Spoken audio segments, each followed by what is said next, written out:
senhores telespectadores, já viram como esta rua é bonita? Está ali o nome, é a Rua da Fonte. Nós daqui a pouco também vamos à Fonte. É uma rua numa vila alentejana, Castelo de Vide, e estamos aqui porque vamos falar de um jovem que nasceu aqui em Castelo de Vide. Eu não posso dizer-vos o ano certo, mas não foi muito longe de 1497, há mesmo quem diga 1500, nasce aqui um jovem numa destas casas, também não sei qual, mas olhem, essas portas das casas ainda góticas, tudo aquilo significa fins do século XV. Achei um jovem que veio a ser famoso em todo o mundo. Ele chamava-se Garcia de Horta, e é do Garcia de Horta que eu lhe venho falar. A Rua da Fonte é muito possível que ele tenha nascido, se não nasceu nesta, nasceu aqui muito perto. Não tenho dúvida nenhuma de que em garoto galgou estas calçadas. Foi por aqui que ele brincou. Ele não saiu aqui Castelo de Vide até aos 15 anos. Os pais não eram portugueses, isto é importante. O pai dele, que era o Fernão de Horta, era ali de Valência de Alcântara, não é longe daqui, nos dias claros, avista-se perfeitamente o casario de Valência de Alcântara, e à noite vêm-se as luzes. E a mãe, Leonor Gomes, também não era de longe, era da cidade de Albuquerque. Um e outro, quando nasceram, eram judeus. E os pais eram judeus, portanto, família judaica, e foi por isso que tiveram que sair lá da terra deles. Porque em 1492, o famoso edito da expulsão, os reis católicos, enfim, por razões, cada um dá a sua razão, uns dizem que foi por razões religiosas, outros que foi porque quis apanhar o dinheiro, outros porque achavam que eles realmente eram um perigo para a unidade da Espanha, cada um dá a sua razão, o certo é isto.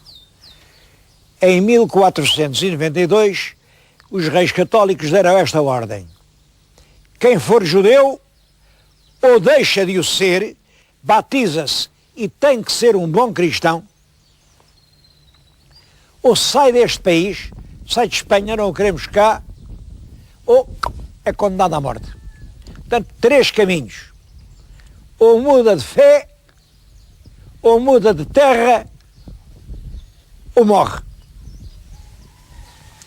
Os pais do Garcia de Horta, que lá ainda não era nascido, mas o tal Fernão de Horta e a Leonor Gomes, das 3 coisas, resolveram mudar de terra. Saíram de lá, não é longe, e vieram com as suas coisitas, eles não eram gente pobre, e vieram aqui habitar uma casa, ou fazer uma destas casas em Castelo de Vide. Bom, e é pouco depois que nasce o jovem Garcia. Muito bem, tudo, aparentemente, eles instalam-se, o rei Dom João II deixa-os entrar, é claro, deixa-os entrar, Dom João II também não perdia uma pitada. Sim senhor, podem entrar, mas cada um tem que pagar 8 cruzados por cabeça. E 8 cruzados eram 8 moedas de ouro. Calcula-se, os cálculos variam muito, mas um cálculo muito razoável é que terão fugido para Portugal 60 mil judeus. 60 mil vezes 8 são 480 mil moedas de ouro. Portanto, o rei não perdeu nada com isso. E os judeus instalaram-se aqui, continuaram os seus negócios. Muitos deles eram artesãos, eram ourifes, eram sapateiros, eram alfaiates, trabalhavam peles, eram peleiros, enfim, e a vila nessa altura cresceu muito. Ainda hoje se nota, aqui neste bairro da judiaria, imensas casas feitas por essa altura. Simplesmente, 4 anos depois, em 1496, o rei de Portugal, que já é o Dom Manuel, repete uma lei igual. Não quero cá os judeus, portanto os senhores judeus ou se deixam batizar e ficam cristãos, ou saem daqui para fora, ou são condenados à escravatura ou mortos. O rei Dom Manuel fez isso por uma razão. Ele queria casar com uma filha dos reis católicos. Mas os reis católicos não estavam nada contentes com esta história. Então, os judeus que tinham dinheiro, que eram os quadros da economia, que eram os melhores artesãos da Espanha, tinha vindo tudo para aqui. Isso era realmente uma concorrência perigosa. E, portanto, quando o nosso Dom Manuel quis casar com a filha, disseram, está bem, mas primeiro tens que mandar os judeus embora. Dom Manuel, que também era esperto, resolveu o seguinte, bom, eu vou mandá-los embora, mando. Bom, e fez o tal e dito, mas procedeu de maneira que eles não pudessem fugir daqui. Deu-lhes um tempo, vocês têm que sair, mas só podem sair pelo Porto de Lisboa, não podem sair por mais terra nenhuma. Querem ir, vão lá para a Itália, vão lá para o Norte da África, vão lá para a Holanda, vão lá para onde quiserem. Mas têm que embarcar em Lisboa.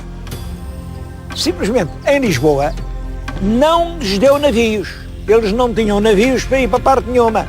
Portanto, claro, ficaram ali em Lisboa, aflitos, juntou-se uma multidão, ali à volta do Rossio, mais de 20 mil, e então o Dom Manuel resolve a questão com muita simplicidade. Manda-os batizar à força, deita-lhes com os cântaros de água benta para cima, os sacerdotes dizem as orações do batismo e pronto, se eles foram batizados já são cristãos, já não são judeus. Ninguém saiu, tudo ficou cristão, porque toda a gente foi batizada e ele pôde dizer aos reis católicos, pronto, já cá não há judeus. É claro que isto vem mais tarde a criar gravíssimos problemas, porque, como calculam, uma pessoa batizada à força não muda de crenças, mas isto aconteceu em 1496. Nessa altura é que nasce o jovem Garcia Dorta, também por aqui andou até aos 15 ou 16 anos, não sei ao certo, 15 ou 16. E nessa altura os pais mandaram-no estudar. Mas é curioso, não o mandaram para a Universidade Portuguesa. É claro, o telespectador está a pensar Coimbra. Não, Coimbra nessa altura não existia como universidade. Era importante como centro de estudos, Santa Cruz, mas a universidade instala-se em Coimbra, definitivamente, em 1537. Portanto, põe-no a estudar nas universidades espanholas, em Salamanca e em Alcalá de Henares, duas universidades com muito prestígio. E ele andou por lá há alguns anos. É até curioso uma coisa. É curiosa esta coisa. Em Alcalá de Henares era professor um botânico de grande envergadura, o Nebrixa, António de Nebrixa, que era um botânico que dava umas aulas, imaginem, em vez de se limitar a ler livros, esse Nebrixa não fazia assim, pegava nos rapazes, ia para os campos, apanhava as plantas, desenterrava-as, observava-as, via a raiz, procedia ao exame dos tecidos e fazia o estudo experimental nos próprios campos. Eu digo-lhes isso porque mais tarde o Garcia Dorta veio a fazer isso mesmo. É muito possível que esse gosto pela natureza, esse estudo direto da realidade, não através do que os outros dizem, mas através do que os nossos olhos veem, ele o tenha aprendido em Alcalá de Henares com o tal professor António de Nebrixa. Às vezes, um grande professor, numa certa época da nossa vida, pode decidir do nosso destino.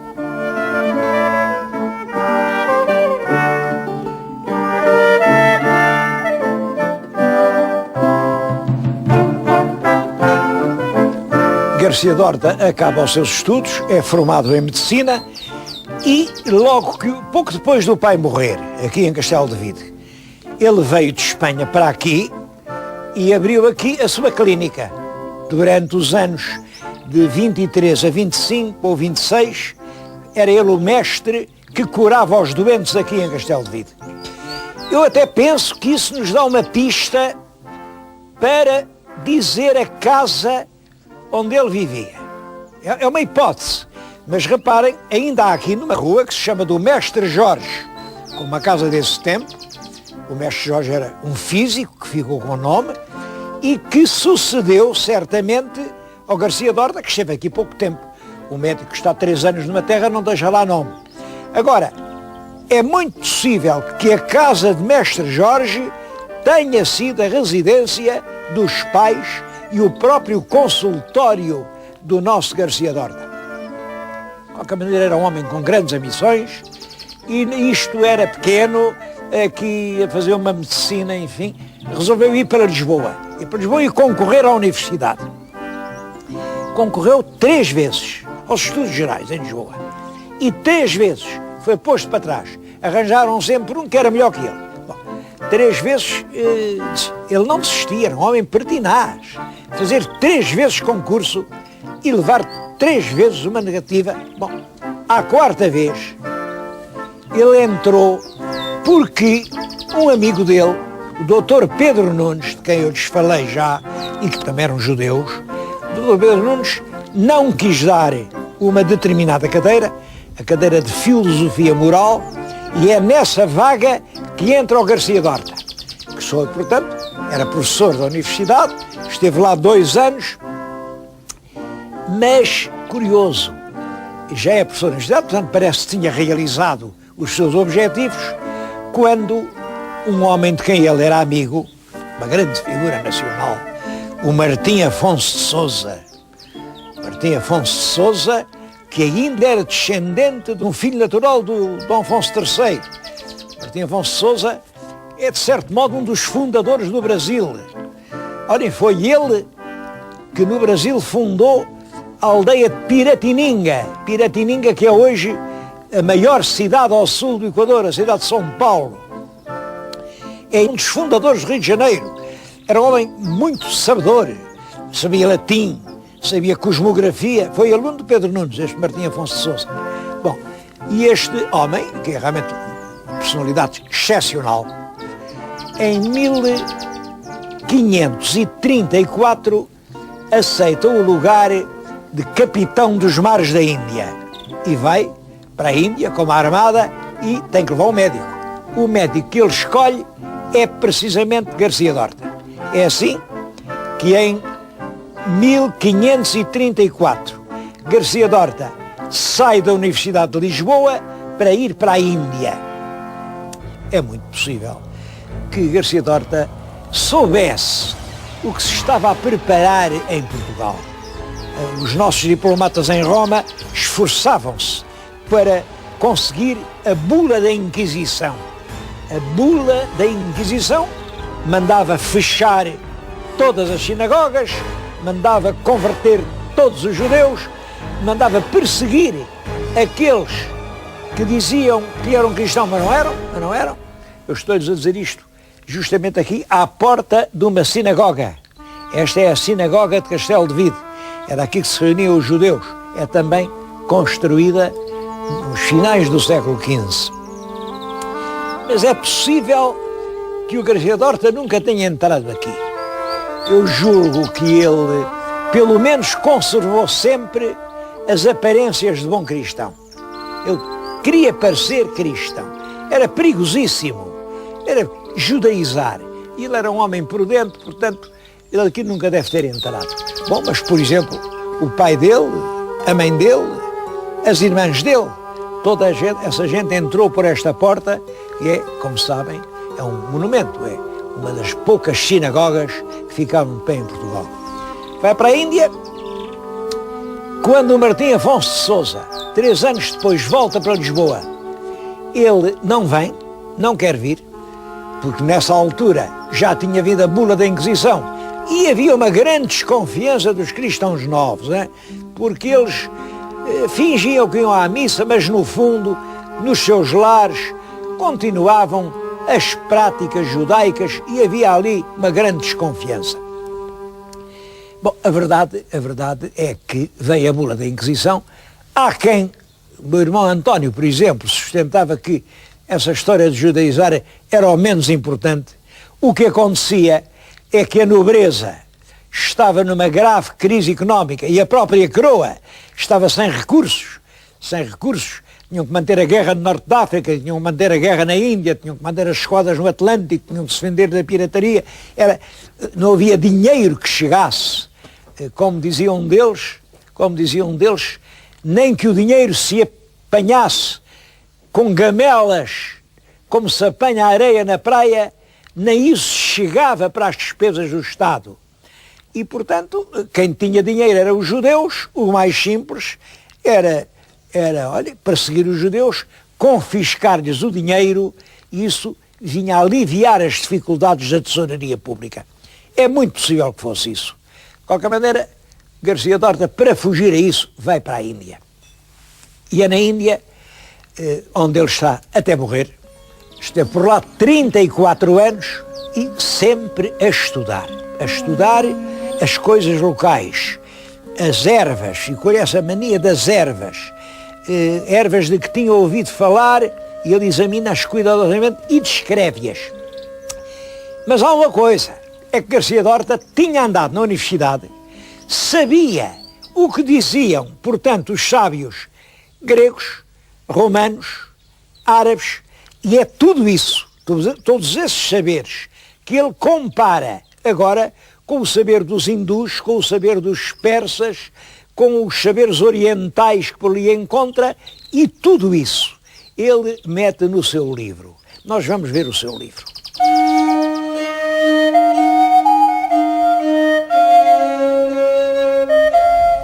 É claro que a primeira edição do livro é hoje uma raridade, é um tesouro. Existem poucos exemplares no mundo. O que eu tenho aqui é uma edição facsimilada, quer dizer, é reprodução rigorosamente igual à primeira edição, e foi impressa pela Academia das Ciências de Lisboa do ano de 1963, como homenagem no ano em que se completavam 400 anos sobre a saída deste livro em Goa. É realmente uma boa maneira de comemorar o centenário de uma publicação. Reparem neste curioso título: Colóquios, diálogos, dos simples e drogas. Simples são as plantas, drogas são as misturas, e coisas medicinais da Índia. E assim, de algumas frutas achadas nela, frutas da Índia, onde se tratam algumas coisas tocantes à medicina prática e outras coisas boas para saber. Compostos os colóquios, claro, pelo Dr. Garcia Dorta, físico de El Rei Nosso Senhor. É um título honesto, reparem, não é literário, mas é honesto. Diz exatamente o que o livro contém. O livro está cheio de informações colhidas na Ásia que os europeus não sabiam, mas o livro, por um lado, teve pouca sorte e, por outro lado, muita sorte. Bom, a pouca sorte foi esta. Quem o estava a compor era um bom tipógrafo, morreu. E depois quem o substituiu foi um aprendiz.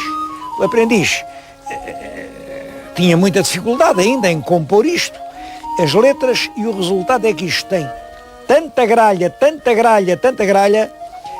que às vezes a gente nem percebe a leitura. O Garcia Dorta deu por isso, e aqui no fim faz uma emenda enorme, é quase tão grande a emenda como o livro, enfim, de coisas que ele pede desculpa, mas realmente o rapaz, enfim, não sabia compor. Das coisas importantes deste livro é esta: um poema de Luís de Camões, o primeiro poema que Luís de Camões viu publicado em letra de forma.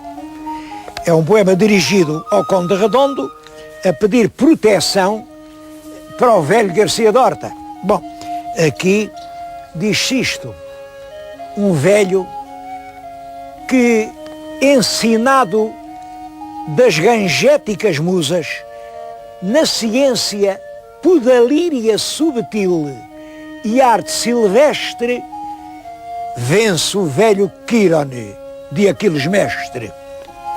Estão a ver que o Camões já está a entrar muito aqui naquele estilo engenhoso da última fase.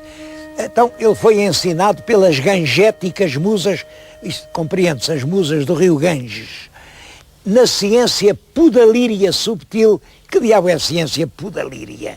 Bom, tem história, mas é na mitologia. Havia, como sabem, o Esculápio teve um filho que era o Podalírio. E o Podalírio era um grande médico, andava sempre a trabalhar e casou com uma rapariga muito bonita. Tão bonita que o Neptuno, deus dos mares, gostou dela e pretendeu o que os homens pretendem das mulheres. Mas ela, claro, esposa do doutor Podalírio, não cedeu. Então Neptuno, o que é que se fez? Transformou-se num cavalo muito bonito, e foi para o pé da rapariga, que naturalmente viu aquele cavalo e montou-se nele. Bom, isso é o que ele queria. Entretanto, chega ao Podalírio, viu aquilo, o Neptuno fugiu, mas disso nasceu uma criança que é o Quirone, que, como é filho de um cavalo e de uma mulher, metade da cintura para cima tem figura humana, metade da cintura para baixo tem figura de cavalo. É curioso que o escritor português, o primeiro que fez o comentário desse poema, que é o grande Faria Sousa, diz: não admira nada, se era filho do cavalo e de uma mulher, nasceu metade mulher, metade cavalo.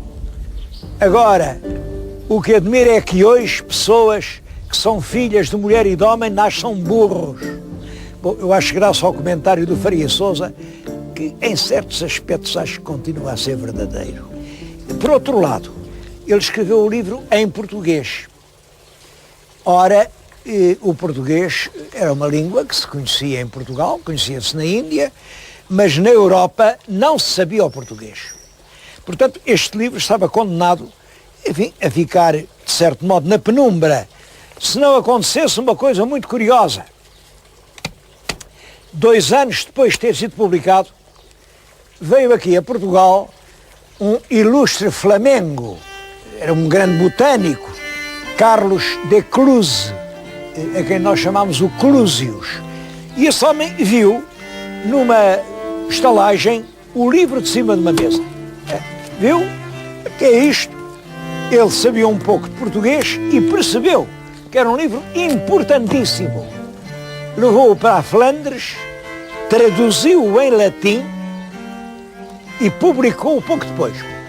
E em 1567 sai em Antuérpia um belo livro, agora sem erros, publicado numa tipografia muito prestigiosa, que era o Cristóvão Plantini. As edições do Plantini no século XVI são das mais belas do Renascimento. E o livro é escrito por esse viajante flamengo, mas honestamente declara que ante biennium, 2 anos antes, lusitanica língua, portanto, na língua portuguesa, per diálogos conscripta Dom Garcia ab Horta, pro regi Indie medico auctore. Portanto, ele adapta ao livro, devo dizer que é uma adaptação muito livre, retira o aspecto dos diálogos, reduz aquilo a uma condensação, mas reúne todas as notícias com interesse científico. Esse livro, publicado agora em Antuérpia, que é um dos centros do mundo, vai rapidamente para Paris, vai para a Alemanha, vai para a Itália, toda a gente se debruça sobre ele. Pouco tempo depois, em 1572 ou 74, aparece uma segunda edição e Garcia de Horta fica, de um momento para o outro, uma personalidade famosa em todos os círculos científicos da Europa do Renascimento. Bom, entretanto, ele morreu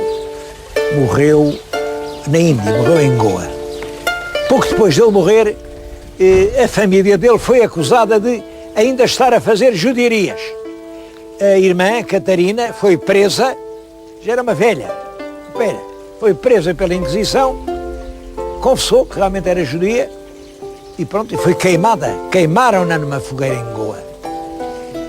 E um cunhado dele, um tal Leonel Pérez, disse sim, ele dizia-nos muita vez que a lei de Moisés é a lei verdadeira. Quem se quiser salvar tem que seguir a lei de Moisés. Além disso, Jesus não era filho de Deus, pois então todos sabem, Jesus era filho de Maria e de José. Como é que ele, se era filho de Maria e de José, também podia ser filho de Deus? Eu não sei qual era a verdadeira posição de Garcia Dorta. Claro que, diante de acusações destas, os senhores inquisidores disseram, culpado. Os juízes disseram, se é culpado tem que ser queimado. Bom, mas ele já estava morto há mais de um ano. Bom, e aí as justiças de Goa mandaram desenterrar o que restava do cadáver, que no fundo eram os ossos, e queimaram-nos numa fogueira. Bem, eu julgo que o Dr. Garcia Dorta não sofreu nada com isso. Agora, quem sofreu fomos nós, porque evidentemente isto é uma afronta, isto é uma vergonha para todos. O prestígio de Garcia Dorta ficou incólume e todos nós, hoje, o admiramos como o homem que soube aliar a experiência ao estudo e deu passos tão importantes nos progressos da medicina e, sobretudo, da farmacopeia europeia. É um dos grandes vultos portugueses do Renascimento.